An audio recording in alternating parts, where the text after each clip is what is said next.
વસુધૈવ કુટુંબકમની ભાવના ભારત દેશમાં સદીઓથી ચાલતી આવી છે. આપણે કોઈપણ દેશના વ્યક્તિ હોય કે કોઈપણ ધર્મના વ્યક્તિ દરેક સાથે સમભાવ રાખીએ છીએ. અને આ વાતનું ઉત્તમ ઉદાહરણ છે જામનગરના રાજા દિગ્વિજયસિંહજીએ દ્વિતીય વિશ્વયુદ્ધ સમયે પોલેન્ડના નાગરિકોને આપેલો આશરો.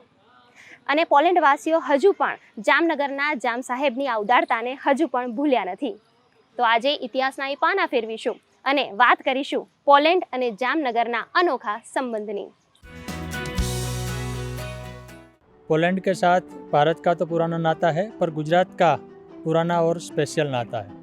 गुजरात अपनी मेहमान गति के लिए जाना जाता है और पोलैंड को उसका बखूबी अनुभव दूसरे विश्व युद्ध के दौरान हुआ, जब जामनगर के महाराजा जाम दिग्विजय सिंह ने पोलैंड के 500 निराश्रित बच्चों को अपने यहाँ जामनगर में आश्रय दिया था। તાજેતરમાં જ પ્રધાનમંત્રી નરેન્દ્ર મોદી પોલેન્ડ દેશની આધિકારિક યાત્રા પર હતા, જ્યાં તેમનું ભવ્ય સ્વાગત કરવામાં આવ્યું. ત્યારે આપને જણાવીએ કે પોલેન્ડ દેશ અને ગુજરાત વચ્ચે વર્ષ 1939ના સમયથી ખાસ સંબંધ રહ્યો છે. पोलैंड पर जर्मनी ने आक्रमण कर दिया था और जर्मनी के लोग पोलैंड के जो बच्चे थे उन पर सभी पर अत्याचार हो रहे थे। तो पोलैंड के बच्चे वहाँ उस समय और पोलैंड के लोग कहाँ पर जाए? कुछ लोग रशिया जा रहे थे, कुछ दूसरे देशों में जा रहे थे, पर रशिया में भी उन पर अत्याचार हो रहा था। पोलैंड के एक पियानो वादक थे आंद्रे, जिसके साथ जामनगर के महाराजा की पुरानी दोस्ती थी। दोनों स्विट्जरलैंड में साथ थे।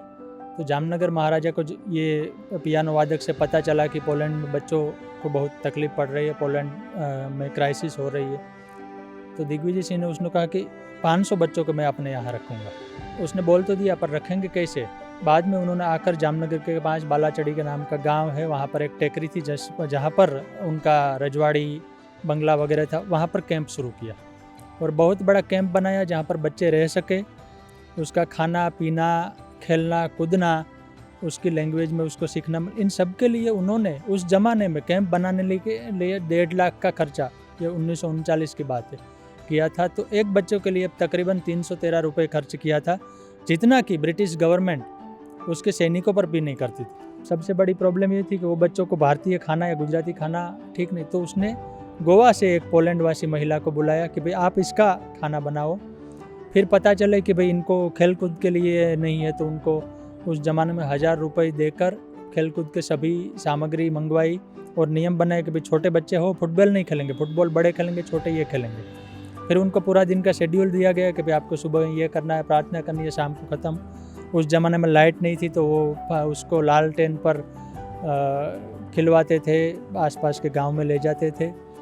उस हिसाब से बच्चों को बिल्कुल ऐसा नहीं लगे कि वो किसी के आश्रित थे, वो जामनगर के महाराजा ने वो खास ध्यान रखी। उस बच्चों ने उस टाइम पर क्या किया कि कुछ ने नोट बनाई अपने स्मरण का, कुछों ने चित्र बनाए, पेंटिंग बनाए। बाद में जब विश्व युद्ध ख़त्म हो गया, पोलैंड ठीक हो गया, वो बच्चे अपने देश में गए और उन्होंने अपने मेमोरीज लिखी, जो बाद में पुस्तक के तौर पर भी आए। इतना ही नहीं, जब पोलैंड देश के तौर पर खड़ा हो गया तो उन्होंने पोलैंड के पाटनगर वर्सोवा में एक स्कूल का नाम जाम दिग्विजय सिंह पर रखा, जो आज भी है। 2014 में इस बात को जब 75 साल हुए, तो वहाँ से पोलैंड से जो लोग अभी जिंदा है, वो जो यहाँ पर बच्चे थे और अभी जिंदा है, वो उसमें से कुछ लोग वापस भी यहाँ पर अभी आए थे। उसने अपने ये संस्मरण ताज़ा किया थे कि हम छोटे बच्चे थे तो किस तरह से रहते थे। જામ સાહેબનો આભાર વ્યક્ત કરવા પ્રધાનમંત્રીની મુલાકાત સમયે ત્યાંના નાગરિકો મહારાજાના ફોટાવાળી જર્સી પહેરેલા જોવા મળ્યા હતા. This is one of many ways we want to commemorate his generosity and hospitality shown to Polish children during the Second World War. We want to keep the story going. We don't want only to remember what happened, but we want to learn from the story, and we want to teach other generations, new generations, about being human and about being compassionate to someone who is in need.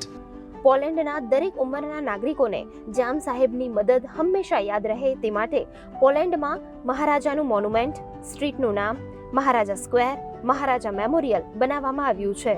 The Maharaja I've been hearing of ever since I was born. My grandfather was one of the children that got to spend the war in India thanks to the generosity of the Maharaja. He escaped from camps in Russia and Uzbekistan and got to spend his youth in the beautiful camps provided by the Maharaja. My grandfather always talked about him as a symbol of just a person doing something good. And for me, it's extremely important how the good that you can provide to someone else can actually change the lives of others. Good news Gujarat માટે good news ટીમનો report.